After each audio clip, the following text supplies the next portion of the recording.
آج کے زمانے کے اعتبار سے ایک بڑی اہم چیز کی طرف توجہ دلانا مقصود ہے۔ وہ یہ ہے کہ دنیا میں سب سے بڑی نعمت اور سب سے قیمتی شے ہمارا ایمان ہے۔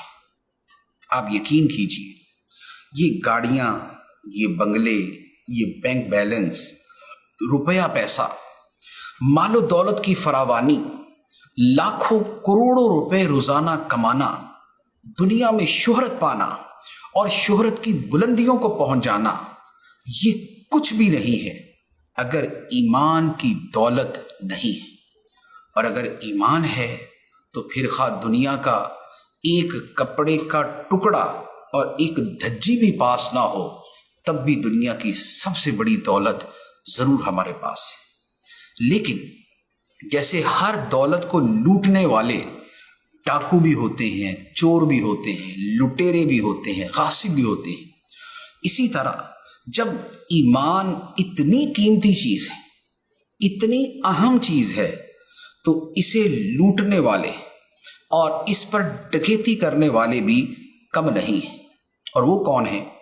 وہ ہر وہ شخص ہے کہ جو ہمارا ایمان چھیننا چاہتا ہے، جو ہمارا ایمان ضائع کرنا چاہتا ہے، جو ہمیں معاذ اللہ کفر میں دھکیلنا چاہتا ہے، جو ہمیں اسلام سے دور کرنا چاہتا ہے، جو ہمیں قرآن سے دور کرنا چاہتا ہے، جو ہمارے دینی عقائد کے بارے میں ہمیں وسوسے ڈالنا چاہتا ہے، ایسا ہر بندہ عام ڈاکوؤں سے بڑا ڈاکو ہے، عام چوروں سے بڑا چور ہے، عام غاصبوں سے بڑا غاصب ہے۔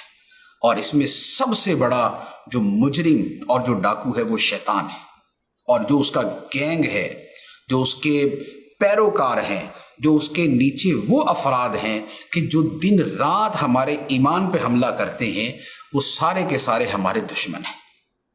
اور افسوس یہ ہے کہ آج کے زمانے میں ایمان کے ڈاکوؤں کی کمی نہیں ہے۔ صبح ایک فتنہ اٹھتا ہے، شام کو دوسرا فتنہ ہوتا ہے، آج ایک فتنہ ہے، کل دوسرا فتنہ ہے۔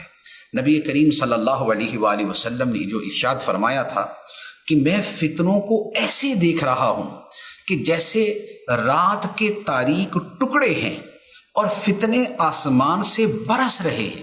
آج کا زمانہ اسی کی ایک جھلک دکھاتا ہے۔ اخبار میں لکھنے والے دین کا مذاق اڑاتے ہیں، وہ دین کے شاعر کا مذاق اڑاتے ہیں، وہ دین کی تعلیمات پہ تبرہ کرتے ہیں، وہ شراب نوشی کی ترغیب دیتے ہیں، وہ شراب کی ترغیب پر مضامین لکھتے ہیں، دین کی بنیادی چیزوں کا مذاق اڑاتے ہیں۔ قرآن کی تعلیم کی بات ہو تو انہیں تکلیف شروع ہو جاتی ہے، قرآن کی تعلیم کی بات کرنا ان کی طبیعت پہ گراں گزرتا ہے، اسلام کی اور اسلام کی تعلیمات کی بات کرنا ان کے لیے بڑا تکلیف دہ ہو جاتا ہے۔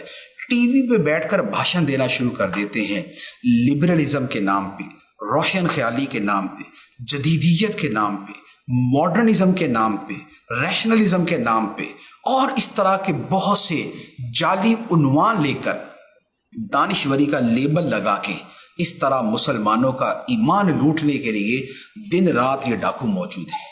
اخباروں میں لکھ رہے ہیں، میگزین میں لکھ رہے ہیں، وہ فیس بک پر موجود ہیں، وہ آپ کو دیگر ذرائع سے میسیجز کرنے والے ہیں، وہ کتابیں لکھنے والے ہیں، وہ فلمیں بنانے والے ہیں، وہ اسلام مخالف ڈرامے بنانے والے ہیں، وہ حیا ختم کرنے والے کام کرنے والے ہیں، اور وہ رنگ برنگے ٹاپکس چھیڑ کر اس پر دنیا بھر کے دین دشمنوں کو بلا کر دعوت فکر اور دعوت گفتگو دینے والے ہیں۔ یہ سب لوگ ہمارے ایمان کے دشمن ہیں، یہ سب ہمارے ایمان کے پیچھے ہیں، کوئی دانستہ اور کوئی نادانستہ۔ لہٰذا ایمان جیسی قیمتی دولت کو کبھی اپنے ہاتھ سے نہ جانے دیں، نہ ایسے لوگوں کو پڑھیں نہ سنیں۔ آج کل جو وتیرہ بنا ہوا ہے کہ جناب جو چاہیں پڑھ لیں، جو چاہیں سن لیں، فیس بک پہ جا کے جس کا چاہیں کلپ دیکھ لیں، ایسا نہیں ہے۔ ہمارا دین ایسی کھلی چھوٹ ہمیں نہیں دیتا۔ ہمارا دین ہمارا خیر خواہ ہے، وہ ہمارا ایمان بچانا چاہتا ہے، ہمارے قرآن نے، ہمارے خدا نے ہمیں پہلے بتا دیا کہ ایمان کیا ہے. فرمایا من اراد الآخرۃ وسعی لها سعیھا وہو مؤمن فاولئک کان سعیھم مشکورا. فرمایا کہ جس نے آخرت کا ارادہ کیا اور اس کے لیے زبردست کوشش کی اور ہو ایمان والا، تو اس کی کوشش کی قدر کی جائے گی، اس کے نیک اعمال کی قدر کی جائے گی، اسے بدلہ دیا جائے گا. آخرت کا ارادہ بھی ہے، آخرت کے لیے کوشش بھی ہے، اور وہ کوشش بھی زبردست کوشش ہے. لیکن خدا نے شرط کیا رکھی ہے کہ دنیا میں کوئی بھی اچھا عمل کیا، آخرت میں اس کی جزا تب ملے گی وَهُوَ مُؤْمِنٌ، جب وہ ایمان والا ہوگا.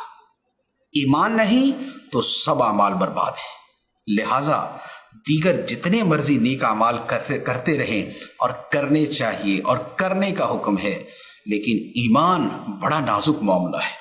آج کوئی سائنس کے نام پہ دین، ایمان، اسلام اور اسلامی تعلیمات کا مذاق اڑاتا ہے.